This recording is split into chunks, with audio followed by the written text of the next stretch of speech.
Section 21S जिसमें ये कहा गया है कि अगर कोई कैश ट्रांजैक्शन 2 लाख से ऊपर की होती है तो उसको पेनलाइज किया जाएगा। इस हवाले से ताजर बरादरी हम देखते हैं पहले भी अवॉइड करना चाहते हैं कि वो चेक के थ्रू बैंकिंग चैनल्स को नहीं इस्तेमाल करते, तो एक तो इनका एतराज़ समझ नहीं आता, लेकिन अब जो आप लोगों ने अमेंडमेंट किए क्या उस पर वो मान गए हैं या इसको आप तब्दील करने जा रहे हैं?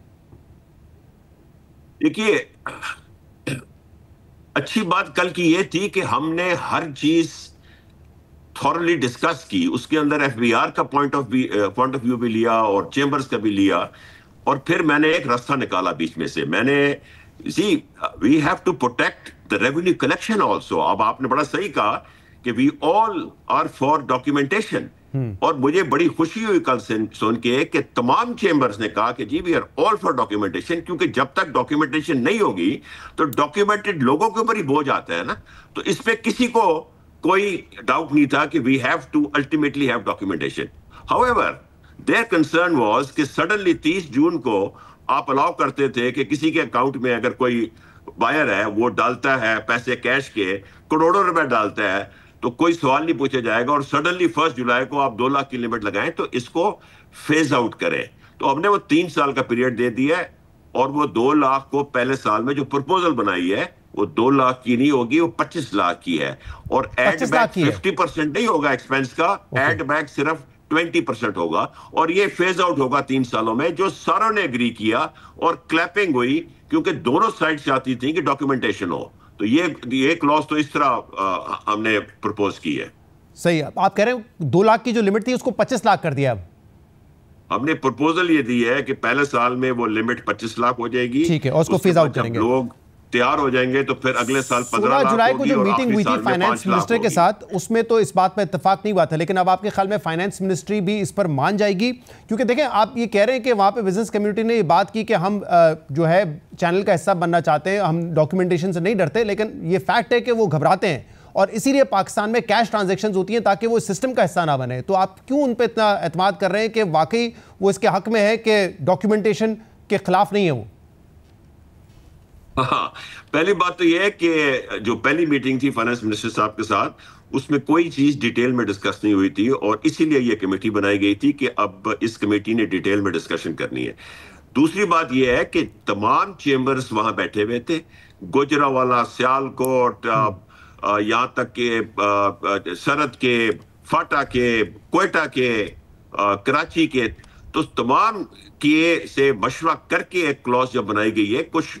गिव एंड टेक बहुत ज्यादा हुई, कुछ उन्होंने रिलैक्सेशन शो की, कुछ एफबीआर ने रिलैक्सेशन शो की, क्योंकि रास्ता निकालना है जी। हम डॉक्यूमेंटेशन चाहते हैं बट कारोबार भी चलाना चाहते हैं ना, कारोबार का पहिया भी बंद नहीं हो सकता ना। किसी दुनिया में ये सारी डॉक्यूमेंटेशन हो रही है, बट ये नहीं होती कि एक रात को डॉक्यूमेंटेशन नहीं और अगली रात को शुरू हो जाएगी। सो उसको हमने एक टाइम पीरियड दिया। हम तो काफी सालों से, काफी दिहाइयों से कोशिश कर रहे हैं, अब होपफुली फेज आउट करके इसको इंप्लीमेंट कर लें, क्योंकि हमेशा यही एक डेडलॉक आ जाता है कि इसको फेज वाइज करें और फिर वो इंप्लीमेंट नहीं होता। लेकिन क्योंकि एक आईएमएफ का बजट था,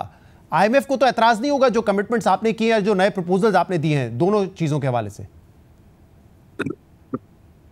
देखिए, आईएमएफ का बजट तो मैं बिल्कुल नहीं कहूंगा ये पाकिस्तान का बजट था, क्योंकि हम आईएमएफ प्रोग्राम में हैं, इसलिए आईएमएफ को हक हासिल था कि वो ऐसी क्लॉजेस देखे ताकि उनका प्रोग्राम जो है वो महफूज रहे। नेचुरली कुछ ऐसी चीज जिसके ऊपर उनको शक हो या ख्याल हो कि रेवेन्यू में इम्प्लीकेशन होगी, वो हमसे जरूर जवाब मांगेंगे, बट इसके अंदर तो रेवेन्यू इम्प्लीकेशन ही कोई नहीं है। तो मेरा पर्सनल ये ख्याल है कि इंशाल्लाह ताला सबको ये खुश होना चाहिए कि ताजिर बरादरी ने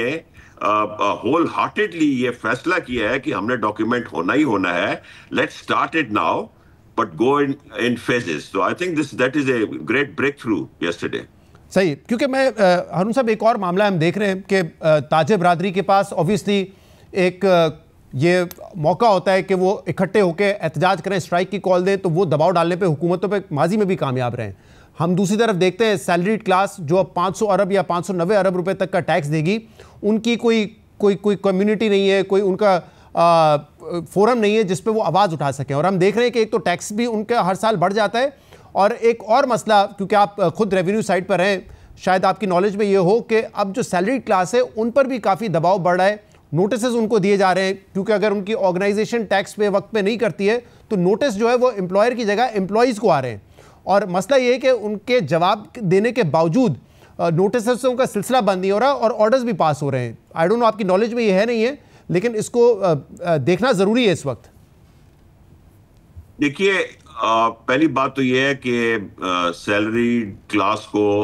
ब्रेक मिली है इस साल, इस बजट में थोड़ी मिली है, बट क्योंकि हम एक प्रोग्राम में हैं और हमारा जितना भी फायदा हुआ है इंटरेस्ट पेमेंट्स कम होने की वजह से, वो फायदा हम पास ऑन नहीं कर सके, बिकॉज हमारी कंडीशन आईएमएफ की प्राइमरी सरप्लस की कंडीशन है और प्राइमरी सरप्लस में आप रेवेन्यू कम नहीं कर सकते। इंशाल्लाह ताला जैसे हम इस प्रोग्राम से निकलेंगे तो जो हमारी फिस्कल डेफिसिट की इतनी अच्छी बेहतरीन अभी सिचुएशन है, उससे हम ये सारा पास ऑन कर सकेंगे। दूसरी बात ये है, देखें, दुनिया के टैक्स कलेक्शन अदारे जो है वो पॉपुलर कभी भी नहीं होते और दुनिया में टैक्स कलेक्शन में नोटिस आते हैं। तो नोटिस आना तो है, ये तो कोई जुर्म नहीं है। हाँ, अनफेयर नोटिस आना और नोटिस के बाद हरासमेंट करना वो सही चीज नहीं है और उसी सिलसिले में ये हमने अरेस्ट में कमेटी बनाई है और एक 40B का भी इनका इशू था, उसके अंदर भी हमने एक कमेटी बनाई है जिसके अंदर 2 मेंबर्स होंगे बिजनेस कम्युनिटी के और 2 FBR के होंगे और किसी के ऊपर भी ये सुपरवाइज क्लियरेंस जो होती है 40B, अगर वो समझता है कि गलत लगी है तो वो उस कमेटी को एड्रेस कर सकता है और किसी के ऊपर 40B लगा के अगर हरासमेंट होगी वो भी इसको एड्रेस कर सकता है। तो मेरा ख्याल है कि FBR चेयरमैन कल बहुत ही एक अच्छे माहौल में उन्होंने ये चीजें उनकी मानी है और ये हम इंशाल्लाह ताला आगे लेके जाएंगे और उसको मंजूर कराने की कोशिश करेंगे। जहां तक IMF का ताल्लुक है, मैंने आपको बताया था कि ये सारी चीजें की जाती हैं ताकि इन्फोर्समेंट के थ्रू एडमिनिस्ट्रेटिव मेजर्स लेके हम अपना रेवेन्यू बढ़ाएं। तो मेरा ख्याल है कि ये सारे मेजर्स रेवेन्यू बढ़ाने में काम देंगे, बिकॉज अगर आपने इतनी सख्ती की तो एक तो इकोनॉमी का पहिया बंद हो जाएगा और दूसरा जो डॉक्यूमेंटेड लोग भी है ना, ये सख्ती को देख के ये अनडॉक्यूमेंटेड की तरफ चले जाएंगे और ये एक प्रॉपर बैलेंस रखना होता है आपने दोनों चीजों के अंदर और हमने वो बैलेंस रखा है। प्राइम मिनिस्टर के कहने के ऊपर ये हम बैठे हैं और इंशाल्लाह ताला इसका फाइनल जो नोटिस है वो भी आ जाएगा।